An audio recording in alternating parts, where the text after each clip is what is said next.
Welcome back to the Daily Nugget, Daily Property Insights, one topic, 20 minutes or less. Myself, Lawrence Lotze, and today joined by Maharjan, a former Auckland City Council town planner. And Raj, I'm going to give you about two questions today. I don't normally do this, but it's just a bit of a quirky one. Is firstly, are we going to see with all the new changes in the Unitary Plan, townhouses, developments, terrace houses everywhere out there? And in the second part to it, with all this new development and all this new housing, what is happening with parking in the city? Thanks for having me, Lawrence. Let me first answer that townhouse question. You are right that we are seeing that type of typology very often being built around the city. Now, this new change, of course, allows you to do more than you are able to do at the moment, including building townhouses or your duplexes or your sort of joined row houses.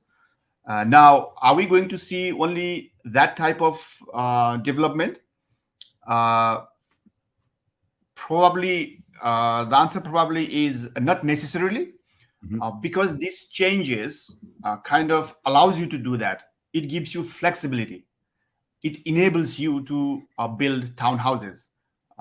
However, it doesn't restrict you from building other type of houses. For example, I have a section and I want to build a freestanding single dwelling. I can totally go ahead with that. So that's why we call it like an enabling legislation, not a requiring legislation. You are allowed to do. Of course, you have got flexibility. If you want to build it to full potential, you would go for a townhouse type of development. Now let's go to another question, the parking question. I have increasingly realized that including developers have not caught up with this fact that there is no requirement to provide minimum parking at the moment. That means you can build a house without providing any parking. So you mean no garage, no space to put my car on the property, just none within my boundary. I don't need to provide any parking capabilities. No, you can completely disregard any parking space, garage or anywhere. This change came through a while ago.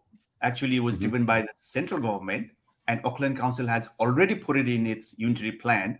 And it not only applies in Auckland, it is throughout the country in the major cities. So no minimum parking requirement. That means I have a development 3x3 and there's no parking, no problem. That's Raj. I can't understand the logic behind that. I know you're a person who works exactly to the rules and what we're allowed to do out there. But just as a person living in the city and thinking about the future developments and everything else, we already got struggles with buses and bicycles and cars all sharing the same space. And as a developer, if I can utilize an extra 3 or 4 meters on my property to give my development more options because I don't have to utilize that space for parking, I'm obviously going to utilize that space. I don't want to use the word it's crazy, but I definitely think it's not a well thought out of idea of how us as New Zealanders utilize property and how we interact and stuff.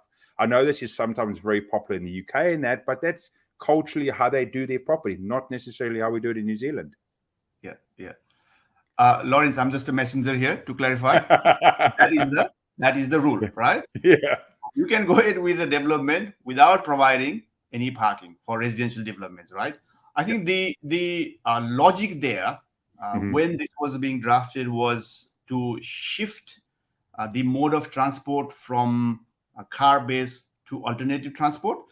And of course, whether somebody will build a house without parking or not will depend on other factors.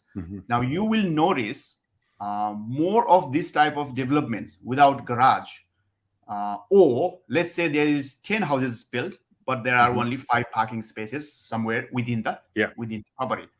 Now, those type of developments are very closer to train stations or like bus stations. I have seen some of those type of developments, like say not even 1 minute's walk from train station, right? Yep. Now, say, for example, I am a first home buyer trying to enter into market. I have got limited money pre-approved from the bank. That might be attractive to me because instead of a parking space, now I'm getting a lounge or additional bedroom. Yeah. Does that make sense? Yep, totally does. You know, it makes sense in one end. For some people, I would just be like, just hands up and going, you know, it makes sense, but it doesn't make sense. Yeah. But as always, Raj, thanks so much for coming on to the Daily Nugget today, as again with amazing insights, and for everyone else to listen or watching, thanks for coming over.